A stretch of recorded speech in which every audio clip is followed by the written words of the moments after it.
arrested a few. Unlike you, I don't hide things. What's that supposed? Okay, thank you. Heads. Ah, sweetie, I missed you. Pasangan tua Joan dan Larry sedang mengendarai mobil untuk menghadiri pesta pengungkapan jenis kelamin bayi yang sedang hamil dari anak temannya. Joan dan Larry telah menikah selama 65 tahun dan kehidupan perkawinan mereka sangat bahagia.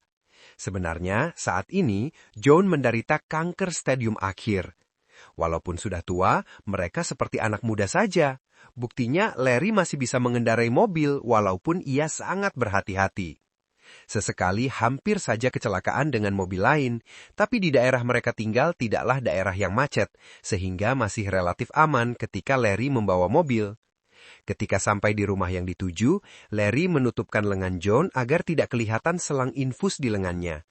Mereka pun masuk rumah dengan membawa kado dan disambut oleh tuan rumah dengan gembira. Joan memberikan hadiah pada pasangan yang muda itu. Larry kemudian duduk di sofa. Saat itu, Larry sedang duduk di sofa dan minum segelas air, sedangkan Joan sedang membagikan hadiah buat anak-anak. Saat itu ada sebuah foto masa muda Joan dengan seseorang. Kemudian keluarga baru itu mempertunjukkan foto itu kepada Larry dan mengatakan itu adalah foto Joan dengan suaminya yang pertama bernama Luke. Larry tersedak dan pingsan lalu meninggal dunia. Ternyata Larry ke alam keabadian yang lain dan kini dia tampak muda dan berada di kereta api dan di hadapannya ada seorang bocah. Larry kemudian melihat ke sekelilingnya dan melihat orang-orang di kereta api itu. Kereta api pun berhenti dan orang-orang pun turun dari kereta api itu. Larry kemudian bangkit dari kursinya dan mengikuti arus orang yang berjalan. Larry pun berjalan saja tanpa arah. Beberapa orang dia berpapasan seperti mengenalnya dan menyapanya. Larry pun menyapa seadanya.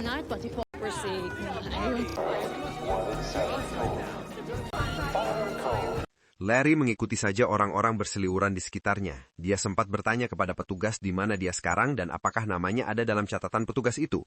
Petugas wanita itu menjawab namanya ada di sistem mereka agar menunggu saja ada koordinator untuknya. Akhirnya Larry duduk dengan orang-orang di sekitarnya dan menoleh sesekali kepada mereka.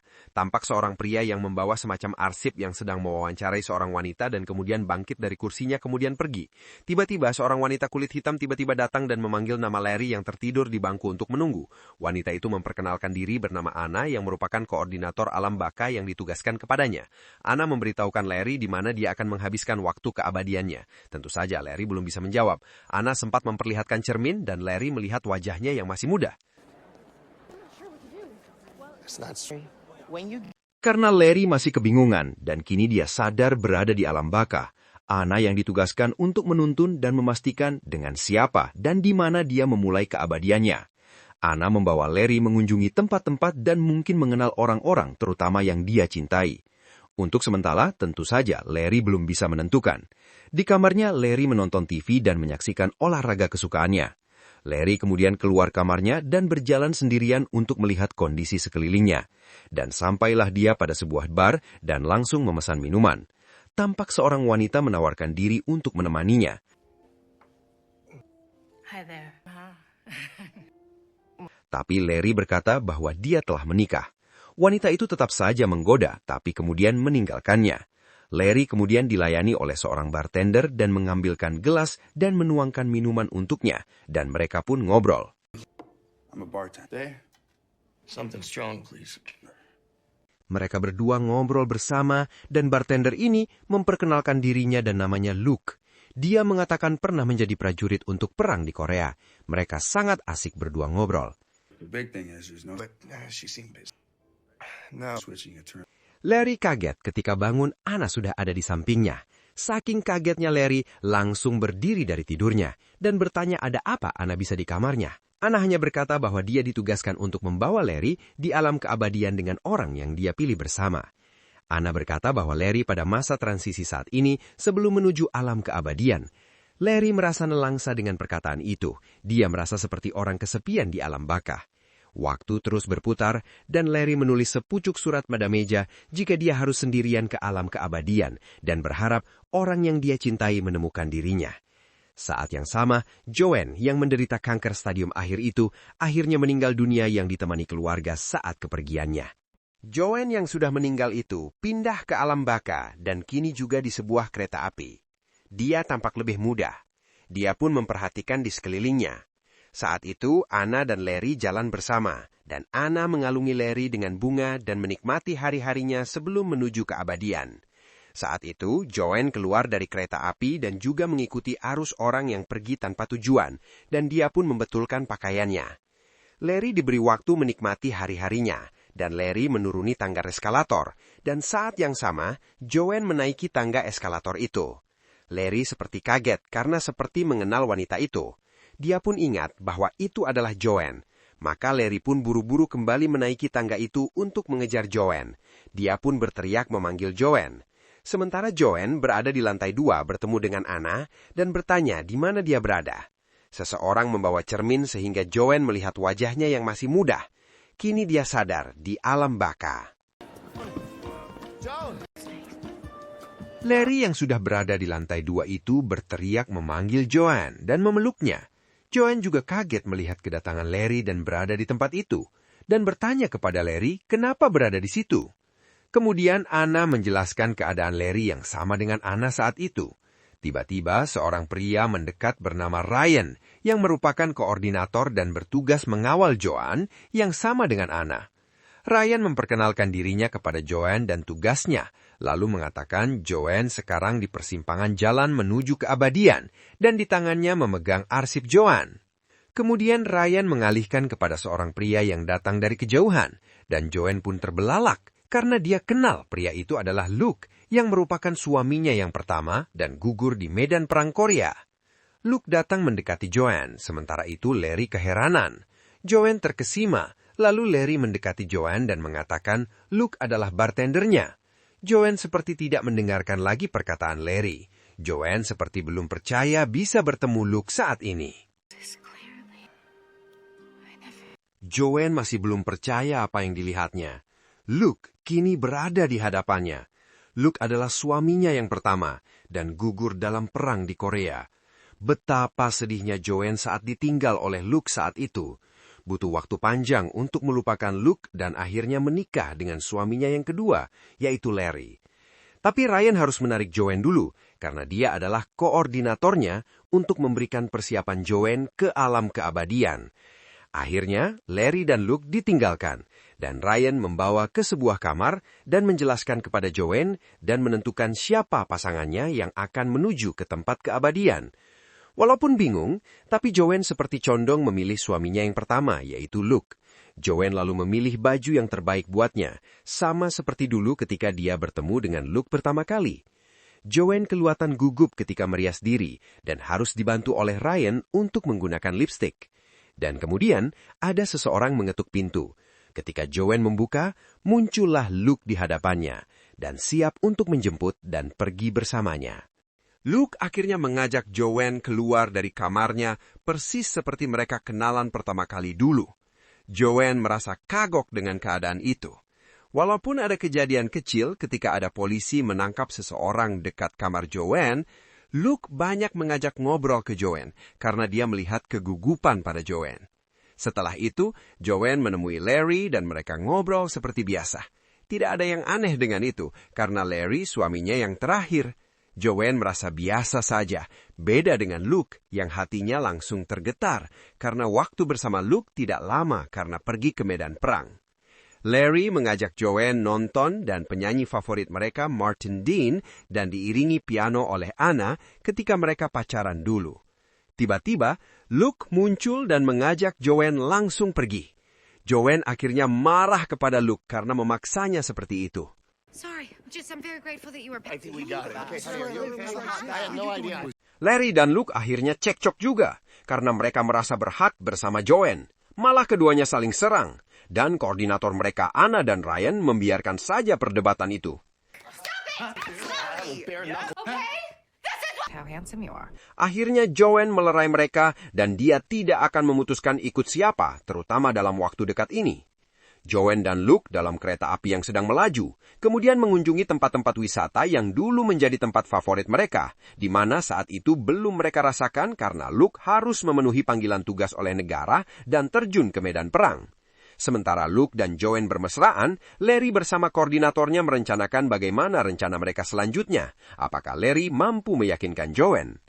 Luke dan Joanne terus mengunjungi tempat-tempat yang baru dalam tamasya, termasuk ke dalam hutan. Pada hutan itu ada tempat arsip kehidupan dan dijaga. Sebelum masuk, mereka harus mengambil tiket terlebih dahulu.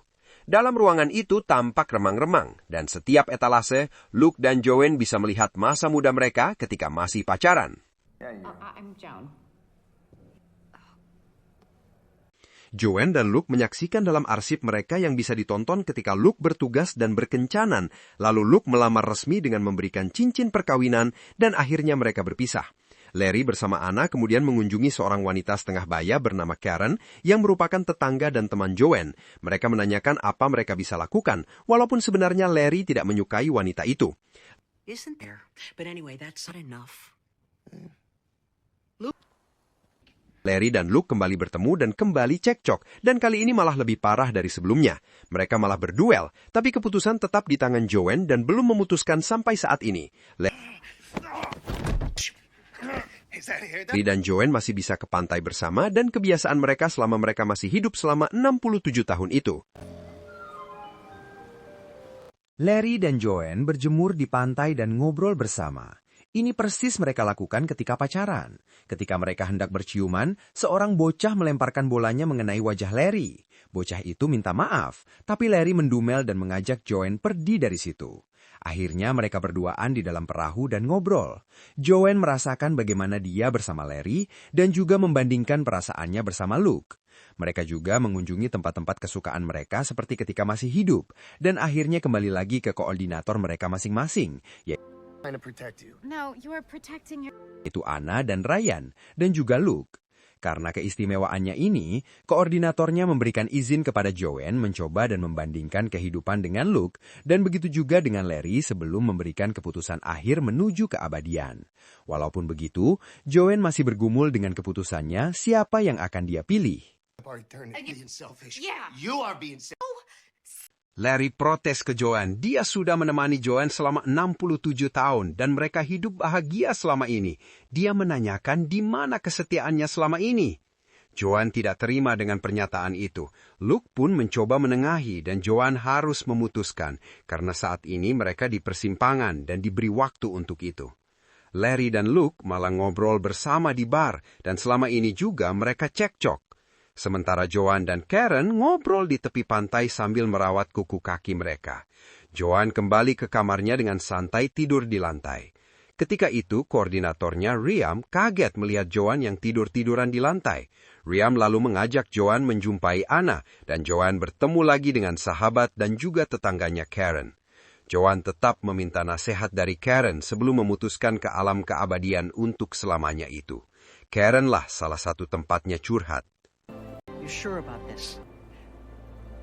Larry dan Luke ngobrol panjang lebar dan kayaknya Larry yang mengalah dan mengatakan cukuplah dia bersama Joanne selama 67 tahun, sedangkan dengan Luke hanya sebentar saja. Begitu juga percakapan Karen dengan Joanne.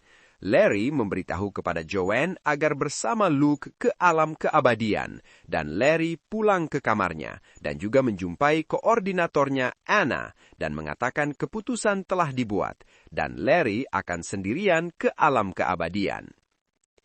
Luke membawa Joanne ke sebuah rumah dikelilingi hutan yang lebat, dan mereka akan memulai hidup yang baru di tempat itu, dan akan menuju ke alam keabadian.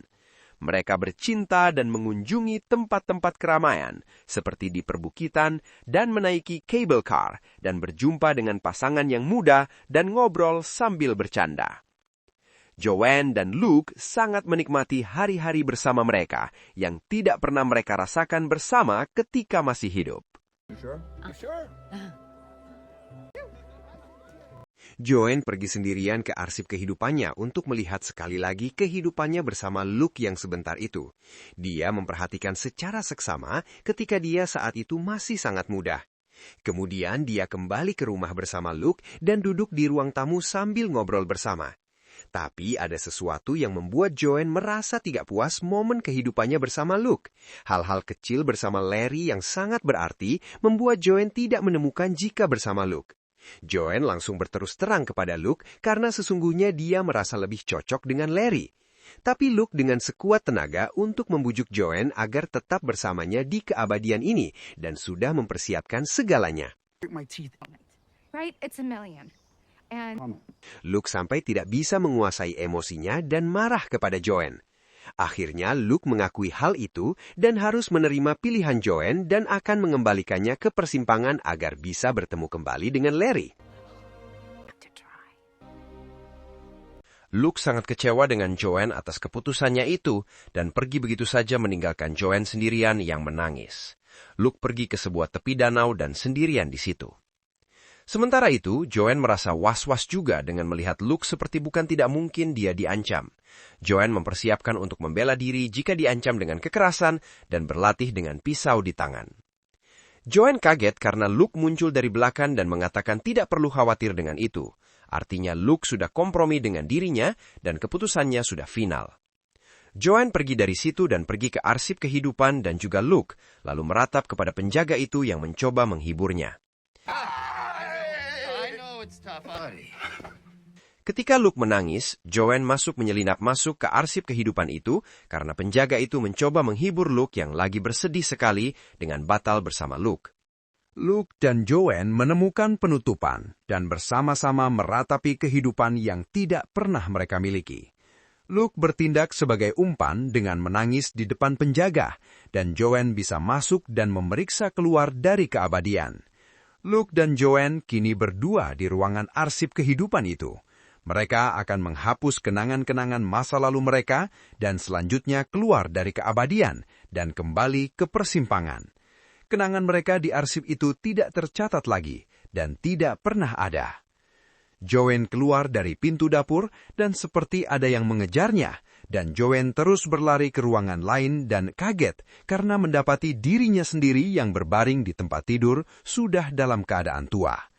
Dirinya yang sudah tua itu menunjukkan tempat pelarian selanjutnya di bawah kolong tempat tidur.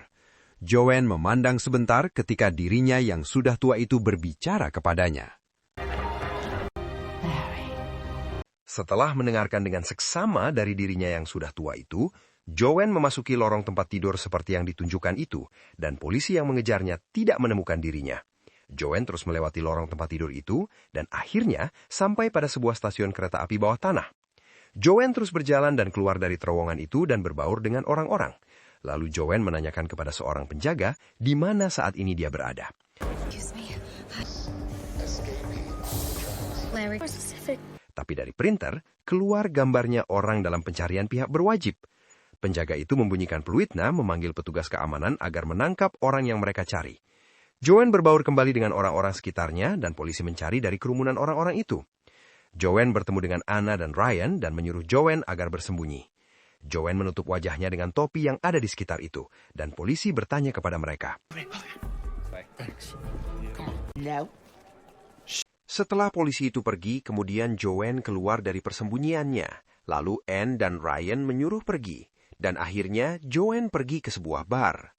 Ternyata di bar itu telah ada seorang wanita dan menanyakan siapa Joanne. Tapi Joanne tidak menanggapi pertanyaan itu, karena Joanne tertuju kepada seorang bartender di bar itu yang lagi bekerja. Bartender itu menanyakan mau minum apa agar dibuatkan tanpa melihat siapa customernya.